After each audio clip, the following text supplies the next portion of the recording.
The wind rolled softly over the limestone walls of Jerusalem, carrying with it the distant sound of bells from the Church of the Holy Sepulchre. It was the year 1174, and the Kingdom of Jerusalem stood at a fragile point between splendor and peril. In the heart of this Crusader realm, a boy of 13 was being crowned King Baldwin IV, inheriting the mantle of leadership not through ambition, but through a twist of fate and the fragility of the human body. Baldwin was the only son of Umulric I of Jerusalem and Agnes of Courtenay, born in 1161 into a world where kingdoms rose and fell upon the strength of a single heir. Early on, he seemed a healthy and intelligent child. He was tutored by William of Tyre, the learned archbishop and chronicler of the kingdom, who first noticed something unusual. One day, during play, other boys pinched Baldwin's arm, and he felt nothing. This curious numbness was the first sign of leprosy, a disease that, in the medieval world, was feared as both a physical and social death. Despite the grim diagnosis, Baldwin's mind remained sharp, and his spirit resolute. William of Tyre and the court physicians quietly understood that the boy's life would be shortened, but his will to rule was unshaken. When Baldwin's father died in 1174, leaving the throne to his young, diseased son, the kingdom fell under the guidance of Raymond III of Tripoli as regent. Baldwin, however, grew into his authority faster than expected, displaying a rare combination of humility and decisiveness. In those years, the Kingdom of Jerusalem was a precarious outpost of Christendom, surrounded by the rising power of Al-Adin Yusuf ibn Aib, known in the West as Saladin. The Ayyubid Sultan had already united Egypt and Syria, and his ambition was fixed upon reclaiming the Holy City from the Crusaders. Baldwin, though barely in his teens and gradually losing the use of his hands and feet, recognized the danger. In 1177, at just 16 years old, Baldwin faced his first major test. Saladin launched an invasion with a vastly superior force, sweeping north with the intent to seize Ascalon and then Jerusalem. Baldwin, stricken with illness and riding with his hands tied to the reins, gathered a small force and rode to meet the invaders. The odds were grim. The Crusader army numbered perhaps 500 knights and a few thousand infantry, while Saladin's army was 10 times larger. The clash came at Montgazard, near Ramler. Baldwin, clad in armor that weighed heavily on his weakening frame, was carried into battle on horseback, his banner of the cross lifted high. Against all expectation, the young king's courage ignited his troops. The Christian army charged with ferocity, catching Saladin's forces scattered and unprepared. In the chaos, the Muslim army broke, and Saladin himself barely escaped with his life, fleeing across the desert. For that one radiant day, Baldwin IV was hailed as a hero, the boy king who had defied death twice, once from disease and once from the sword. The victory at Montgazard, however, did not secure long-term peace. Baldwin's health continued to decline. His face bore the signs of leprosy, his fingers curled and stiffened, his sight began to falter.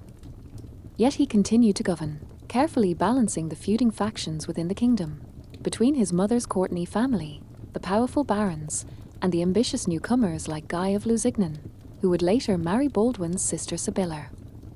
Baldwin understood that his kingdom's survival depended not only on swords, but on the fragile threads of diplomacy and succession. By 1183, Baldwin was largely incapacitated, sometimes carried in a litter during public appearances. He appointed his young nephew Baldwin IV as co-king to secure the line, understanding that his own death was near.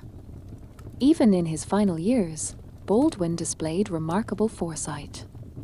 He attempted to check the influence of Guy of Lusignan, whom he distrusted as reckless, and tried to secure alliances to protect the kingdom from Saladin's inevitable resurgence. Baldwin IV died in 1185, not yet 24 years old, leaving behind a kingdom whose survival had been prolonged by his courage and clarity of mind, but whose fate he must have known was precarious. Within 2 years, the kingdom would face its greatest crisis, the Battle of Hattin in 1187, and the loss of Jerusalem to Saladin, a tragedy Baldwin had foreseen but could not prevent. The legacy of Baldwin IV lives on as that of the Leper King, a figure of quiet heroism, whose frail body belied a will of iron. In an age where kings were measured by physical might, he ruled through intellect, faith, and sheer determination. Chroniclers like William of Tyre remembered him not for the disfigurement of his disease, but for the grace with which he bore it and the hope he inspired in a kingdom perched on the edge of history. Even today, his story drifts like the soft Jerusalem wind across the centuries, the tale of a young king who, though doomed by illness, carried the weight of a kingdom on hands that could no longer feel, and faced his destiny with calm, steadfast courage. Chapter 1: The Silent Sign. The morning sun rose over Jerusalem, spilling golden light across its ancient walls. From the Church of the Holy Sepulchre, bells echoed softly through narrow streets paved with worn stones, calling monks to prayer and merchants to their stalls. The city was alive with a mixture of voices: Latin, Arabic, Greek, Armenian, a reminder that Jerusalem, the heart of the Latin kingdom, was a fragile crossroads of worlds. It was into this world, in 1161, that a boy named Baldwin was born. His father was Amalric of Anjou, the king of Jerusalem, a tall and resolute man whose reign was marked by both ambition and the constant burden of defending the Crusader state. His mother, Agnes of Courtenay, came from a noble family of the county of Tripoli, whose bloodlines were as tangled as the politics of the kingdom. Their marriage had been politically advantageous, yet controversial, and its annulment would cast long shadows on Baldwin's youth. Baldwin's birth was a moment of hope for a kingdom constantly under threat. The Crusader states, Jerusalem, Tripoli, Anch, and Edessa, were European enclaves in the heart of the Levant, surrounded by powerful Muslim dynasties. Though the First Crusade had established a Christian kingdom less than 70 years before, the victory had never felt secure. To the east and south, the Zengid and Fatimid forces were gathering strength, and beyond them, the rise of a young commander named Al-Adin Yusuf ibn Aib, or Saladin, was beginning to change the balance of power. Yet, as an infant, Baldwin knew nothing of these dangers. His early life was spent within the palaces and gardens of Jerusalem, where olive trees swayed in the dry breeze, and the scent of frankincense and myrrh drifted from chapels and marketplaces. His education was entrusted to the most learned men the kingdom could offer, among them the renowned William of Tyre, a scholar, clergyman, and eventual chronicler of Baldwin's life. William saw in the boy a sharp mind and a reflective nature, traits rare even among kings. As he grew, Baldwin learned the arts required of a prince. He studied Latin and Old French, the languages of the court, as well as scripture and history. He watched soldiers practice tilting with lances in the courtyards of Jerusalem's citadel and learned to handle a sword and shield, though his instructors often noted he lacked the raw physicality of other noble boys. But Baldwin possessed a keen intelligence and quiet confidence, often preferring observation and strategy over brashness. Then, a small, almost imperceptible event changed the course of his life forever. One afternoon, Baldwin played with other boys of noble birth, engaging in the rough-and-tumble games of youth. In the heat of their play, the boys pinched and twisted each other's arms, testing strength and provoking cries of protest. Yet Baldwin did not react. His companions pinched harder, puzzled by his silence. Finally, one of the older boys grabbed him firmly by the arm, leaving a mark, but Baldwin felt nothing. William of Tyre would later write of that moment with solemnity. When the other boys twisted his arms and pinched his hands, he alone remained silent and unmoved. He did not feel the pain which the others inflicted. This was the first sign, small and hidden, of the calamity to come. The numbness in Baldwin's arm and hand was the first whisper of leprosy, a disease that would define his life. In the 12th century, leprosy was feared above nearly all other afflictions. To the medieval mind, it was not only a disease of the flesh but a symbol of divine punishment. Those afflicted were often shunned, exiled, or confined to leper colonies outside city walls, living as the living dead long before their final rest. Yet Baldwin's case was unusual.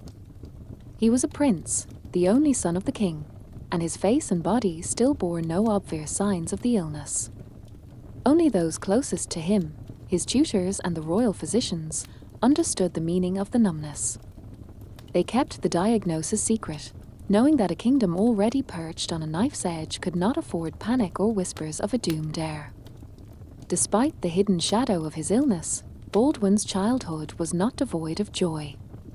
He roamed the gardens of the royal compound, rode small horses under the watchful eyes of his instructors, and walked the crowded streets of Jerusalem on feast days, where pilgrims from France, England, Italy, and the Holy Roman Empire mingled with local Christians, Jews, and Muslims.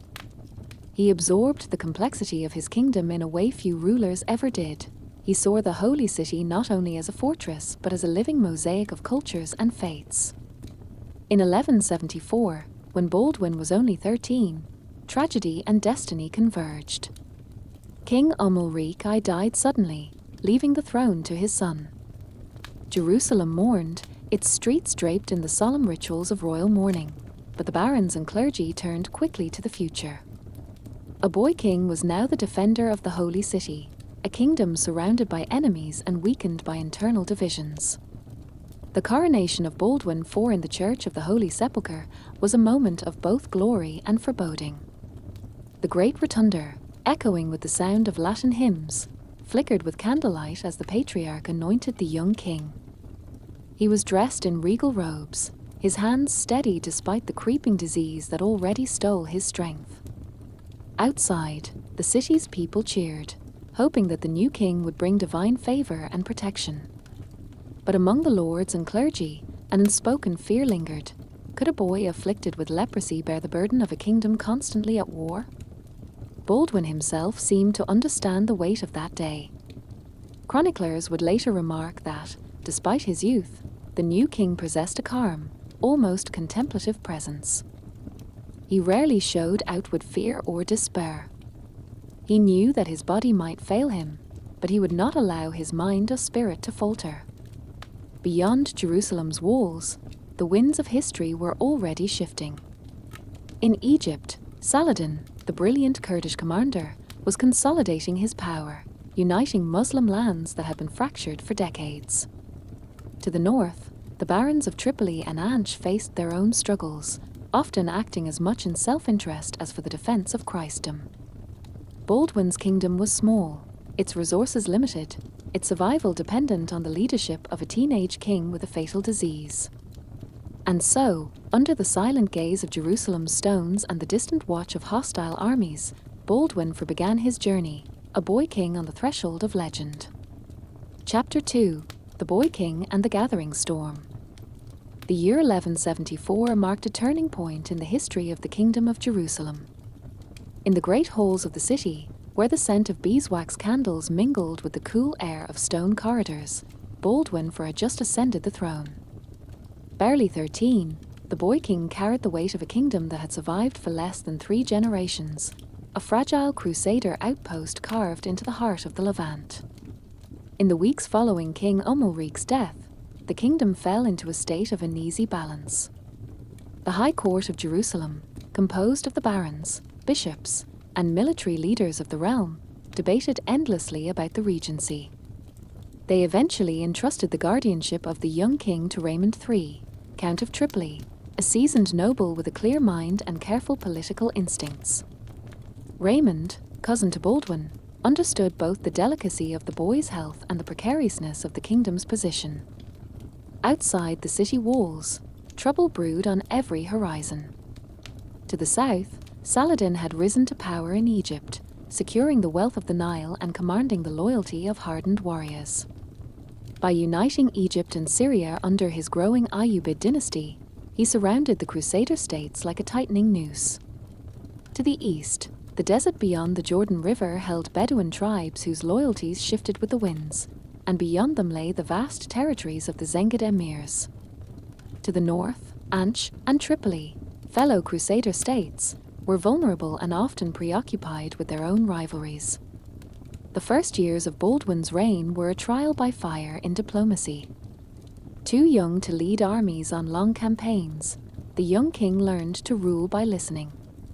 He spent hours in the chambers of the royal palace, a fortress of stone overlooking Jerusalem's maze of streets, where envoys, barons, and clergy came to speak of threats and opportunities. Baldwin's sharp memory and thoughtful silence impressed even the older lords. Though his body betrayed him slowly, stiffening fingers, numb patches along his arm, his mind remained keen, absorbing the lessons of kingship like a dry sponge drinking water. But the kingdom could not live by counsel alone. War was coming.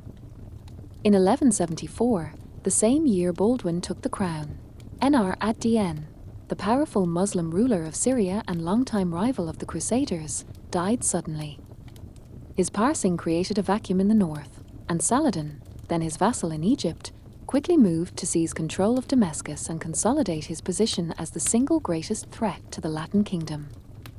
This was a crucial moment for the young king. The entire balance of power in the Holy Land was shifting. The regency under Raymond of Tripoli was cautious, and the High Court debated whether to strike against Saladin before his power grew beyond reach. Some argued for bold raids into Muslim territories, while others feared that the young king's illness and the kingdom's limited manpower demanded patience. In these years, Jerusalem's survival depended on fortifications, alliances, and the constant arrival of pilgrims and knights from Europe, whose faith bound them to the Holy Land but whose numbers never seemed enough to hold it securely. As Baldwin grew into his mid-teens, the symptoms of leprosy became harder to hide. His hands, once steady with a sword, began to stiffen. His face remained largely untouched, but the disease worked invisibly, weakening his grip and his stamina. Yet the boy refused to surrender to despair.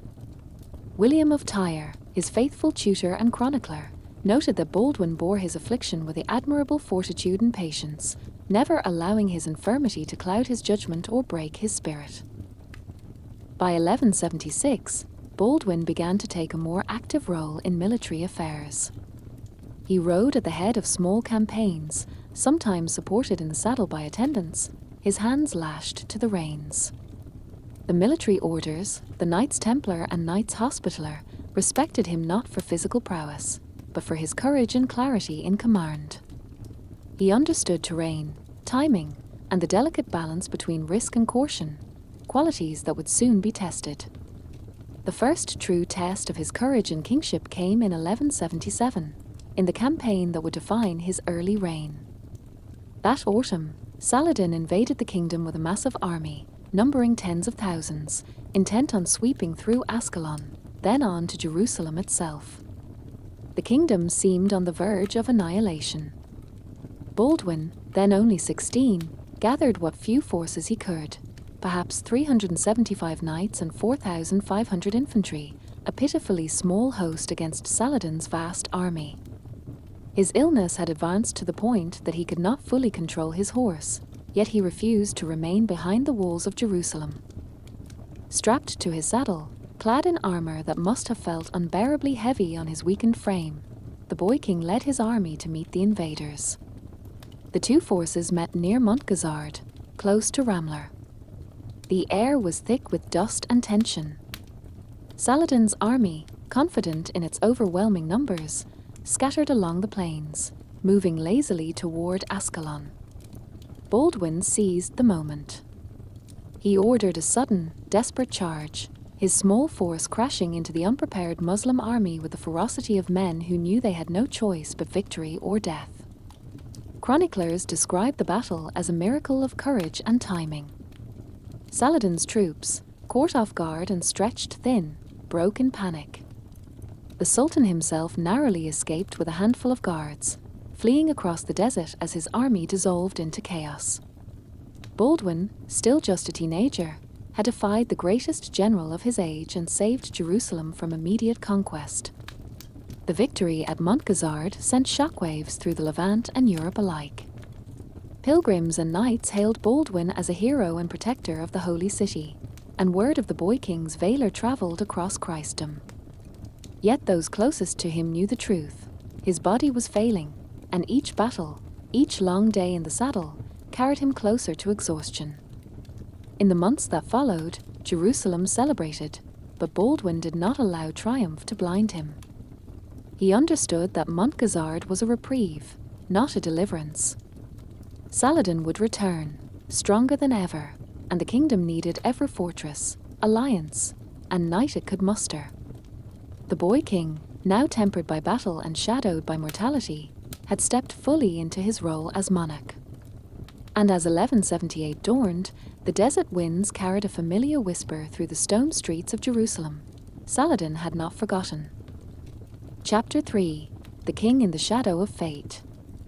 The victory at Montgazard in 1177 had been like sunlight breaking through storm clouds for the kingdom of Jerusalem. The boy king Baldwin IV, strapped to his horse, had defied the overwhelming might of Saladin and preserved the holy city from conquest. In the streets of Jerusalem, pilgrims and citizens whispered his name in awe, calling him the Leper King, not with scorn but with reverence. He had faced death unflinchingly and emerged victorious, a living symbol of divine favor. Yet, in the quiet chambers of the royal palace, the truth was more somber. Baldwin's triumph had brought the kingdom only a brief reprieve. His body was weakening, and the kingdom remained a small, fragile outpost amid a sea of hostile powers. Saladin, humiliated but unbroken, was already rebuilding his strength. The Sultan's ambitions were vast. He sought nothing less than the unification of Muslim lands and the liberation of Jerusalem from Crusader hands. The silent progress of the disease. By 1178, Baldwin was no longer the boy he had been at his coronation. Now in his late teens, he was still sharp in mind and strong in will, but leprosy was advancing steadily. His hands and feet grew numb, and he often required attendants to help him mount his horse or lift his shield. At times, he could no longer wield a sword with both hands, and he relied on commanding from horseback rather than fighting in the press of battle. Medieval medicine could offer little beyond spiritual comfort. Some in the kingdom whispered that his illness was a sign of divine trial, while others saw it as a curse that foreshadowed tragedy. Baldwin, for his part, met his fate with serene acceptance, determined to rule as long as his mind and will endured. Chroniclers like William of Tyre observed that Baldwin's spirit remained remarkably calm, a quality that inspired loyalty even among ambitious nobles. Fortifying the kingdom. The years after Montgazard were spent in fortification and diplomacy. Baldwin understood that victory in the field could not be his kingdom's only hope. Walls, castles, and alliances would be its shield. He ordered the strengthening of key fortresses along the frontier, including Kerrich and Montreal in the Transjordan, which overlooked vital caravan routes. He worked closely with the military orders, the Knights Templar and Knights Hospitaller, whose heavily armed cavalry were the backbone of Jerusalem's defences. In these years, Baldwin also presided over the construction of Le Chastelet, a massive fortress at Jacob's Ford on the Jordan River. This strategic stronghold threatened Damascus and was seen as a direct challenge to Saladin's authority in the region.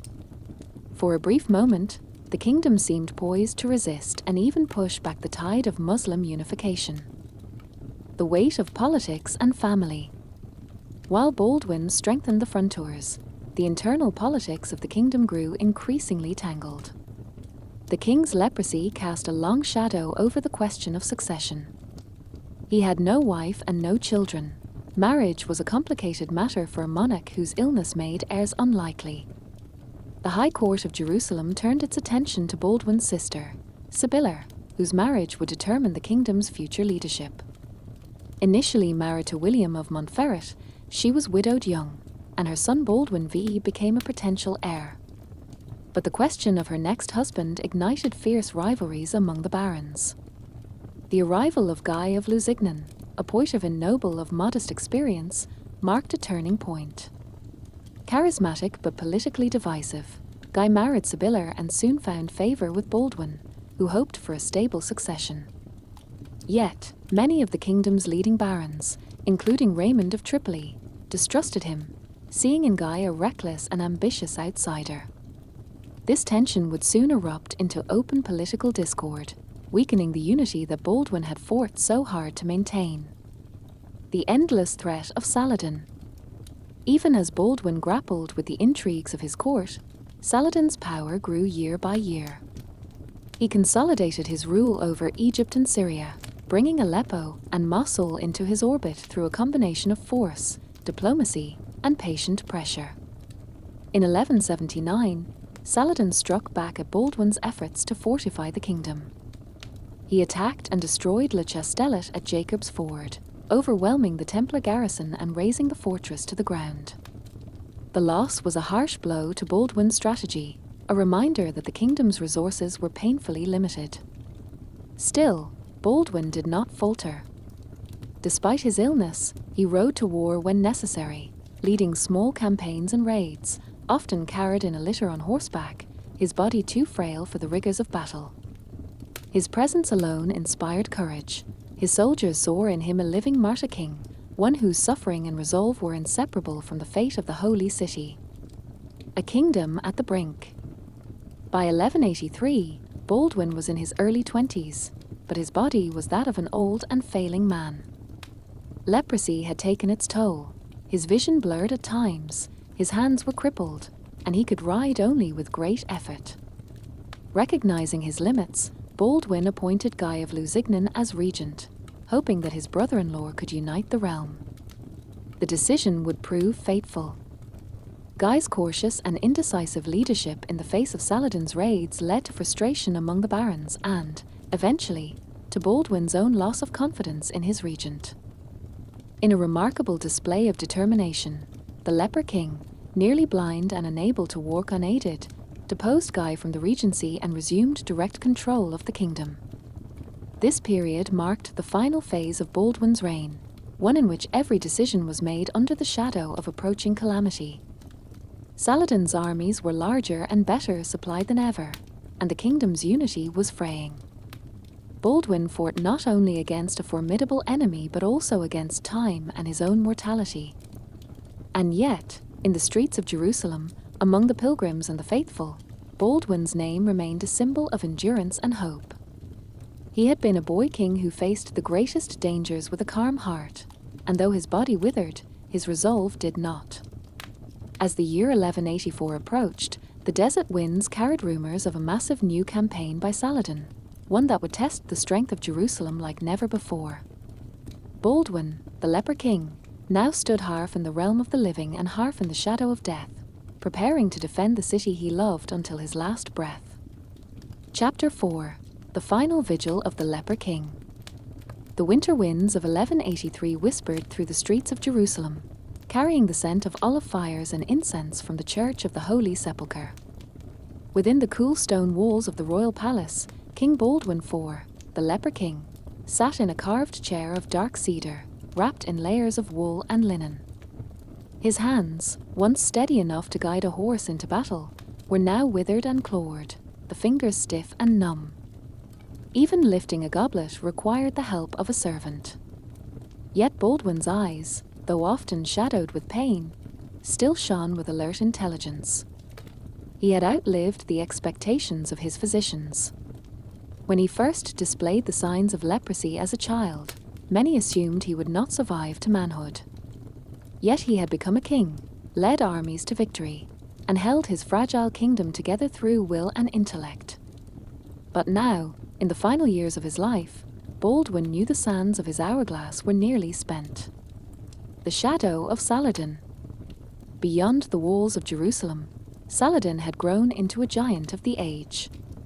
By 1183, he ruled a nearly unified Muslim front, stretching from Egypt to Syria, and commanded armies that could dwarf anything the Crusader states could muster.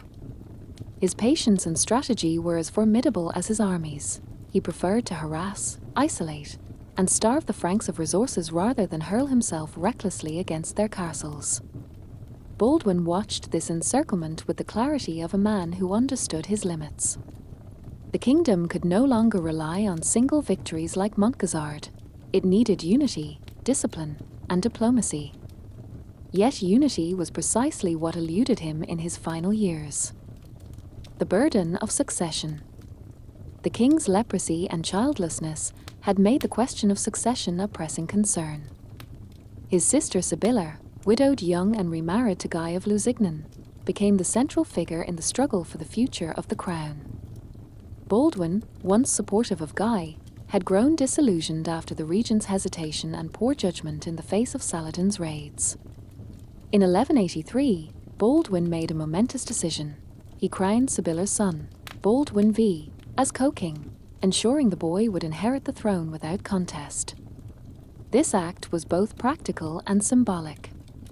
It reassured the High Court that the succession was secure, and it signalled to all of Christendom that the Leper King was preparing for his departure.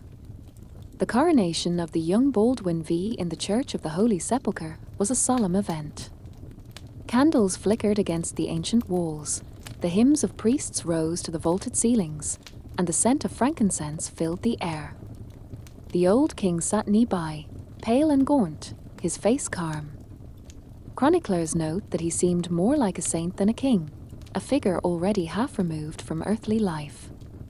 The king who could no longer ride. By 1184, Baldwin could barely walk. He was often carried in a litter or supported on either side by attendants.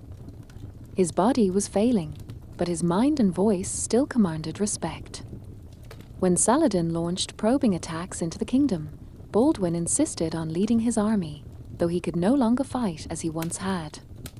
Chroniclers describe the moving sight of the king strapped to his horse, his hands bound to the reins, his face calm and resolute as he reviewed the ranks of knights and infantry.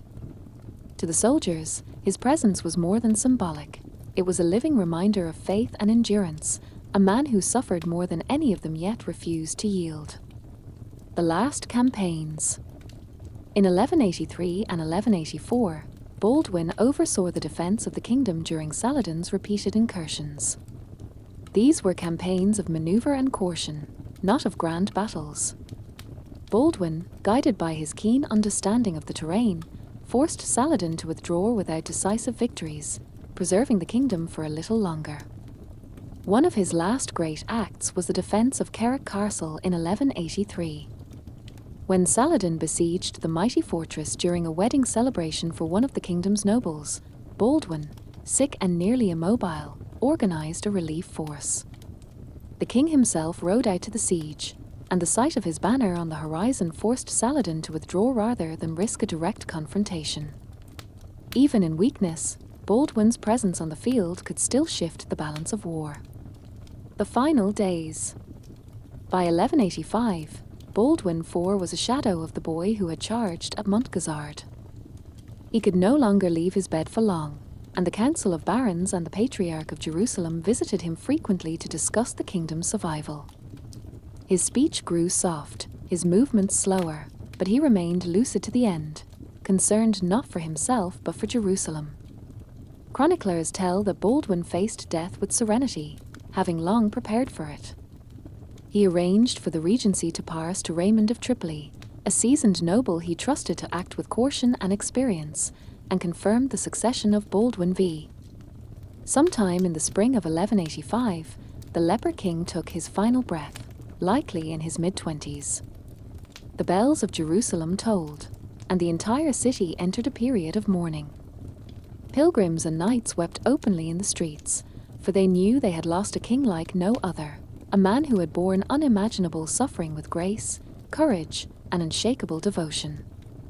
Legacy of the Leper King. Baldwin IV's death marked the beginning of the end for the Crusader Kingdom of Jerusalem. Within 4 years, the kingdom would face the catastrophe of Hattin, 1187, where Saladin's forces would crush the Crusader army and capture the True Cross, leading to the fall of Jerusalem itself. Yet, even in that darkness, the memory of Baldwin IV endured. He had been the last great king of Jerusalem, a ruler whose mind outshone his failing body, and whose calm resolve became a legend in both East and West. His life was a testament to the fragility of kingdoms and the endurance of the human spirit, a story whispered in the cloisters of monasteries and the campfires of knights for generations. In the end, the Leper King stood as a symbol of courage against impossible odds, a solitary figure who, in the face of pain and certain death, protected the holy city as long as his strength allowed. Chapter 6: The Twilight of the Kingdom.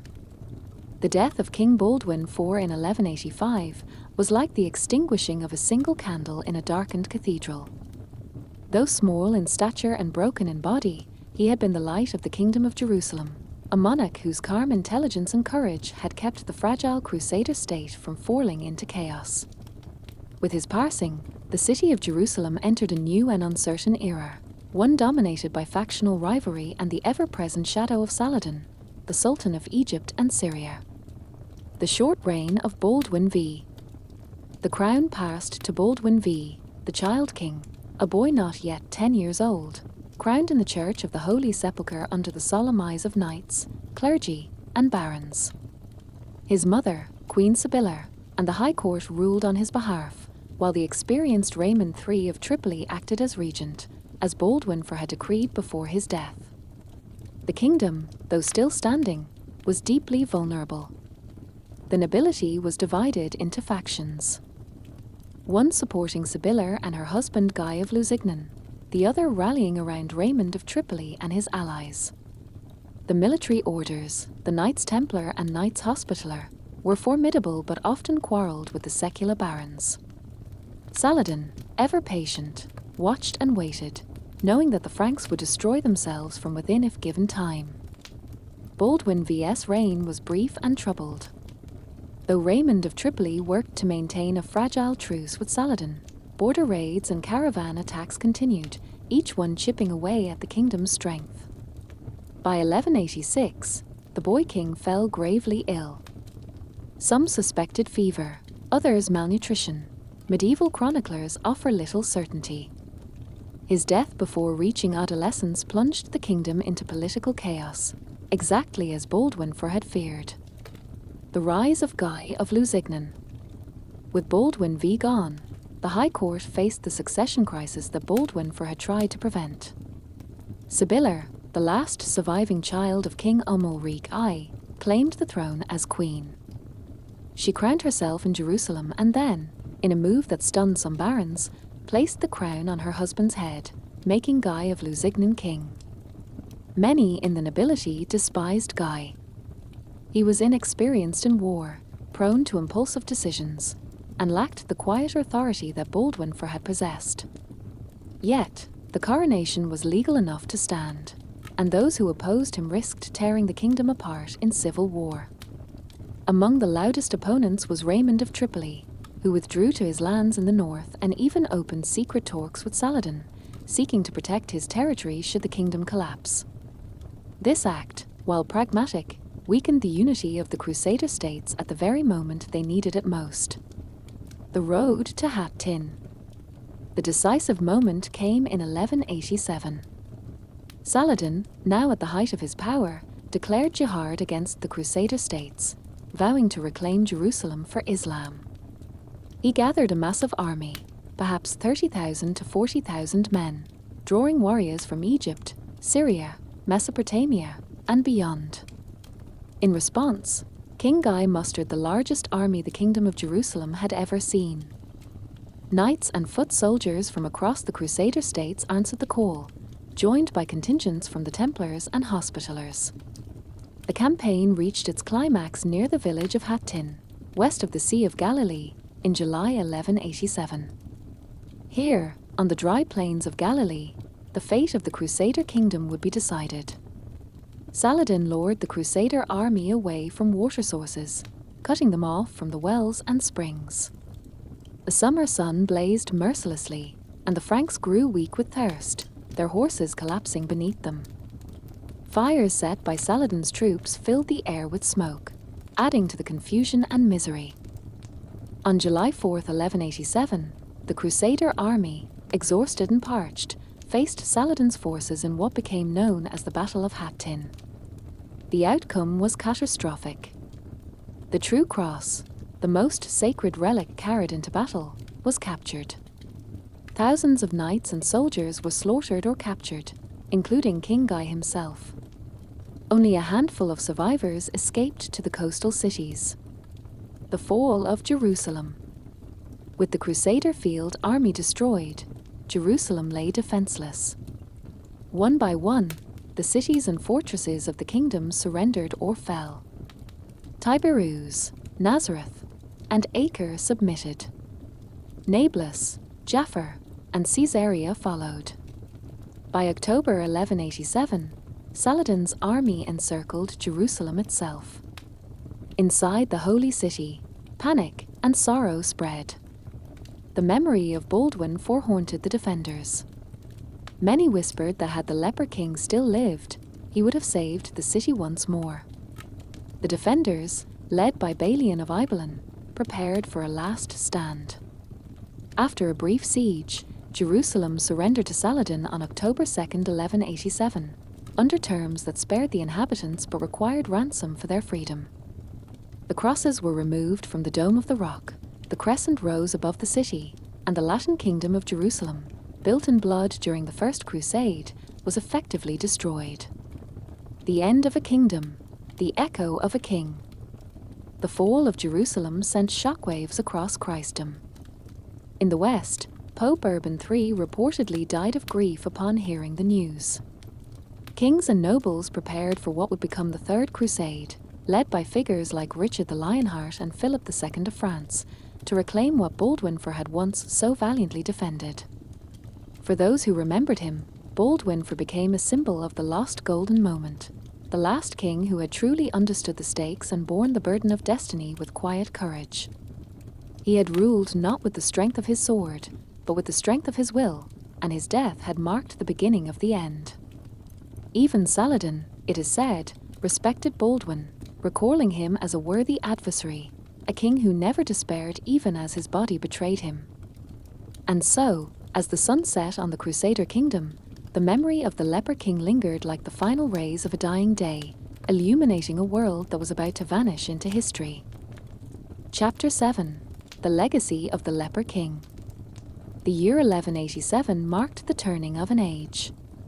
When Jerusalem fell to Saladin, the echoes of that moment resounded far beyond the arid hills of Judea and the quiet courtyards of the Holy Sepulchre. It was as if the bell of Christendom had cracked, and the memory of King Baldwin IV, the young monarch who had fought so hard to stave off this fate, began its long journey into history. Though he had died 2 years before the disaster at Hat Tin, his shadow lingered over every battlefield, every city, and every whispered council in the aftermath. The Leper King, as the chroniclers called him, became more than a man. He became a lesson, a warning, and a symbol. The Shattered Kingdom. After Baldwin IV's death in 1185, the Kingdom of Jerusalem was like a castle built upon sand. His nephew Baldwin IV, crowned in innocence, lived only long enough to glimpse the weight of the crown before he died in 1186, leaving the kingdom rudderless. Then came Sibylla and Guy of Lusignan, whose reign would undo a century of fragile balance. Where Baldwin IV had led with caution and cunning, Guy leaned on impulse and pride. Where Baldwin had forged truces when necessary, Guy allowed reckless provocations from men like Raynald of Chatillon, whose raids on Muslim caravans shattered truces and gave Saladin moral and strategic pretext to strike. By the summer of 1187, when the armies of Christendom marched out to face Saladin at Hat Tin, Baldwin's absence was like a hollow in the shield wall. His strategic patience, his ability to read the land and the man, was nowhere to be found. The march into the arid hills west of the Sea of Galilee, cut off from water under the merciless July sun, would have been unthinkable to Baldwin. The Battle of Hat Tin was not merely a defeat, it was the collapse of the world Baldwin had preserved with his life. The true cross, the relic Baldwin had carried into battle as a talisman of divine favour, was captured by Saladin. The Templars and Hospitallers, the proud military orders Baldwin had once directed with careful diplomacy, were cut down or taken prisoner. And the cohesion of the Crusader states, which Baldwin had held together through intellect and charisma, dissolved like smoke on the wind.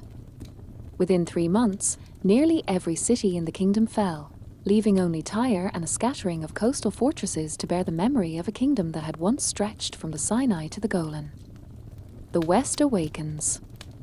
The news of Jerusalem's fall travelled along trade routes and pilgrim paths, reaching the courts of France, England, and the Holy Roman Empire like a storm cloud carried by rumour and sermon. In Rome, Pope Urban III is said to have collapsed in grief, dying before the news fully spread through Christendom. His successor, Gregory VIII, issued the papal Bull Orditer Tremendi, which called upon all Christian rulers to take up the cross for a third crusade. In Paris and London, the event ignited both piety and politics. Philip II of France and Henry II of England, longtime rivals, swore to put aside their disputes to reclaim the Holy City. Frederick Barbarossa, the aging Holy Roman Emperor, vowed to march east at the head of a vast German host. Preachers roamed the cathedrals and markets of Europe, speaking of the lost city of Christ, and in their fiery sermons, Baldwin IV was often evoked as a tragic hero. They told the faithful of a young king, stricken with leprosy, who had held back the tide of Islam through wit and faith, only for greedy, divided men to squander his legacy. In their telling, Baldwin's diseased body became a metaphor for the kingdom itself. Fragile, afflicted, yet held upright by will and faith. Once its guiding spirit was gone, decay and ruin followed. In the memory of friends and foes, Baldwin IV's legacy was complex, for he was mourned not only in Christian lands but also in Muslim chronicles. The Muslim historian Bahar ad-Din ibn Shaddad, confidant of Saladin, described him with measured admiration.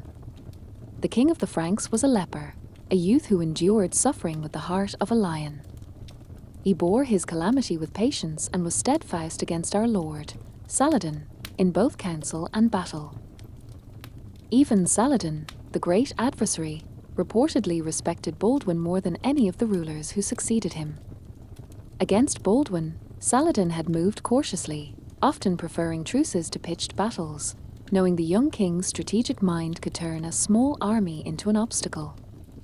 Where Guy of Lusignan had charged blindly into ruin, Baldwin had played the long game of survival.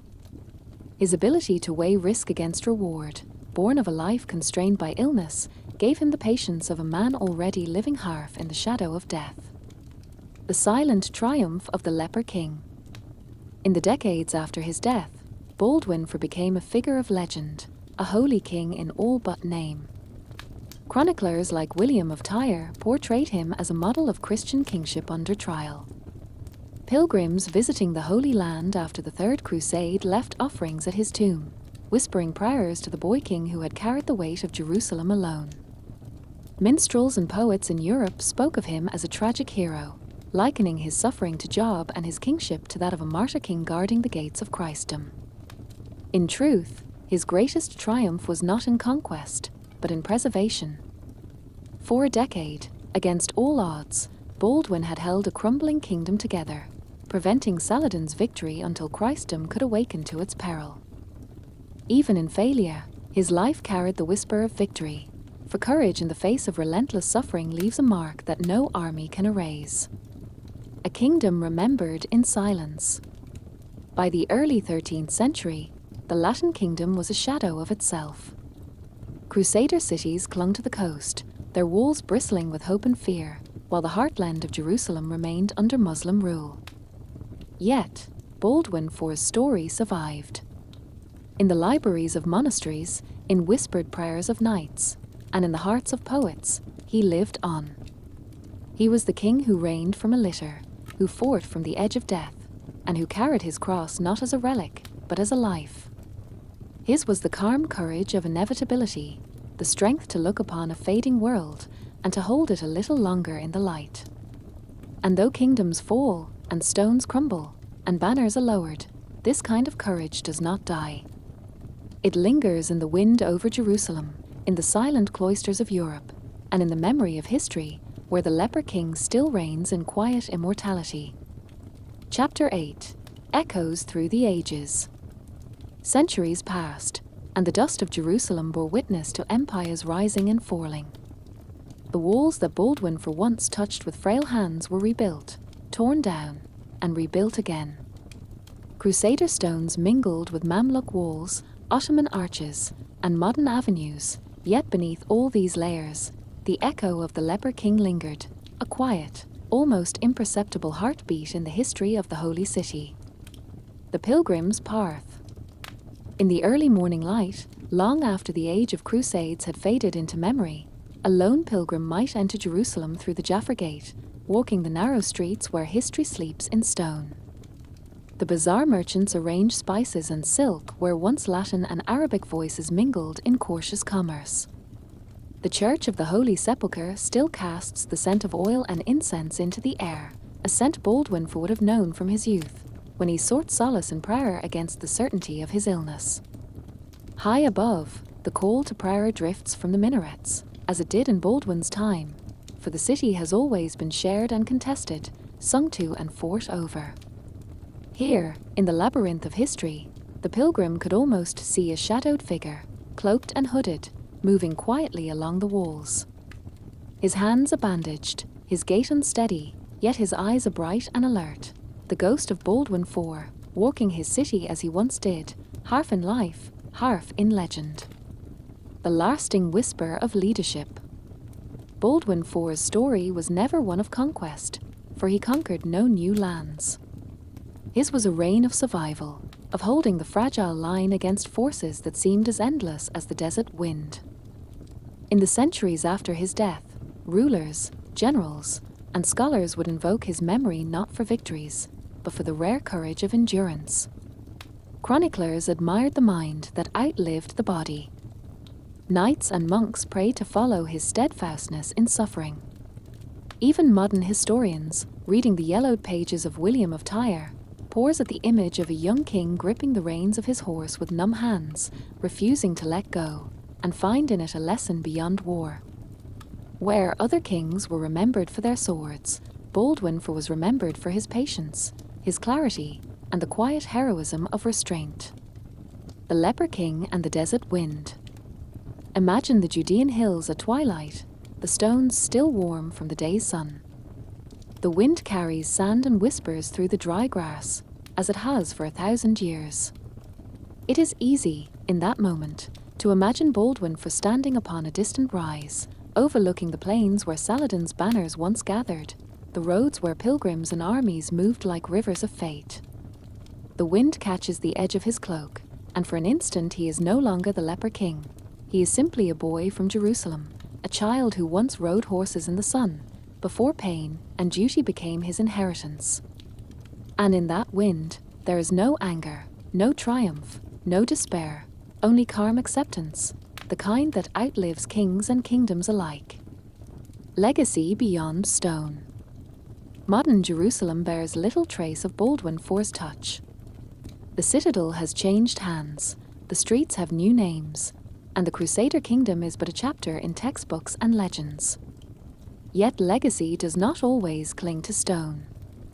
It lives in the narrative, in the breath of storytellers, in the silent awe of those who walk the same ground and feel the weight of time. Baldwin's life speaks across centuries to anyone who has faced inevitable loss and yet chosen to fight for each fleeting day. His story comforts the suffering, inspires the resolute, and humbles the ambitious, for it is a reminder that true kingship often lies not in victory, but in how one meets the unchangeable. The eternal walk. As night falls over the old city, lanterns flicker in the alleyways, and the golden dome of the rock glows under the stars. In that quiet, one might imagine Baldwin IV taking his eternal walk, moving between the Church of the Holy Sepulchre and the city walls, lingering where he once watched the horizon for banners of war. No one sees him, yet the air itself seems to remember. And perhaps that is his truest victory. To be remembered not for what he conquered, but for how he endured. To be a silent king in the memory of a city that has outlived all kings. To walk forever in the wind, where history and eternity meet.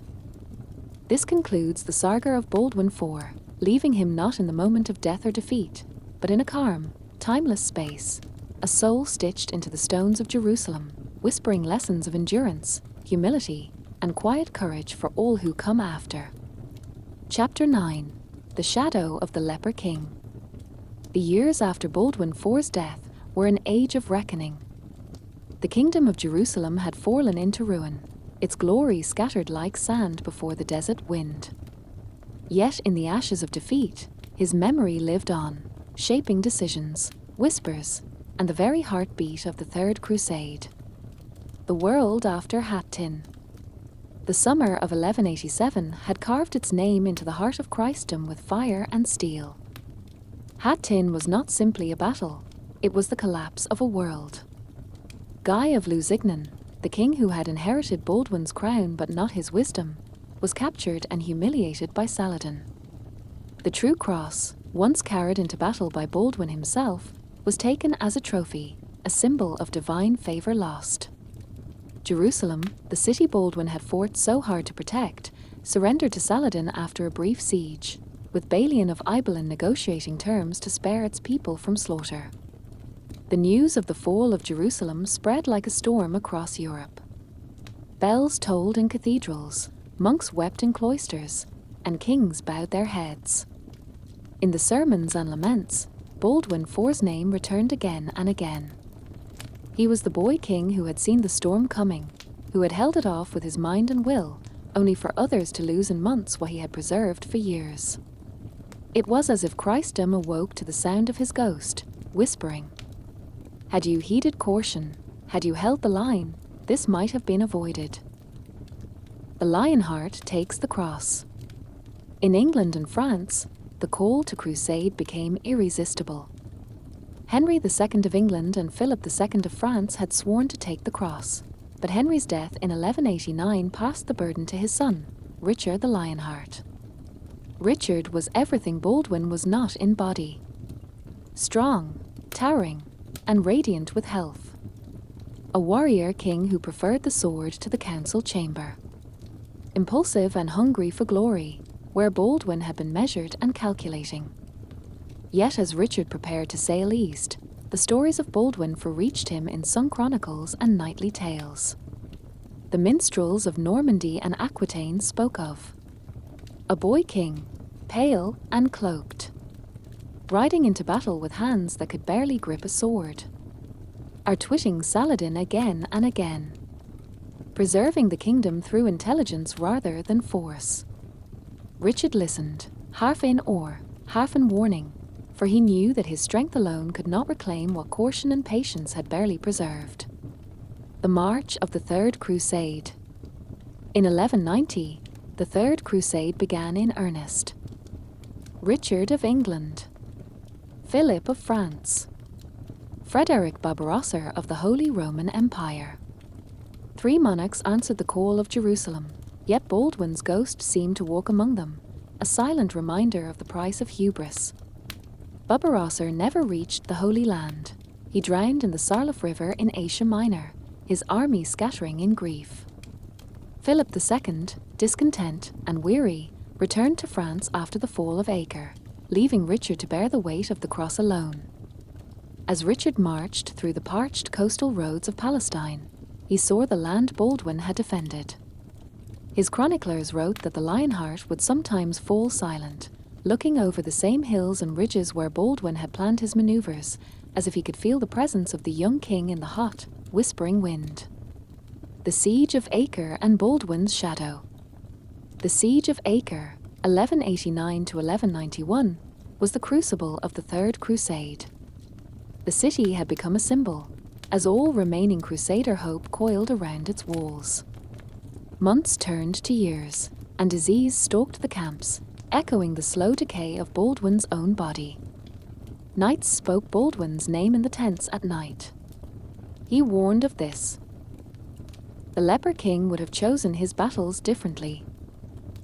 If he had lived, perhaps we would be in Jerusalem already.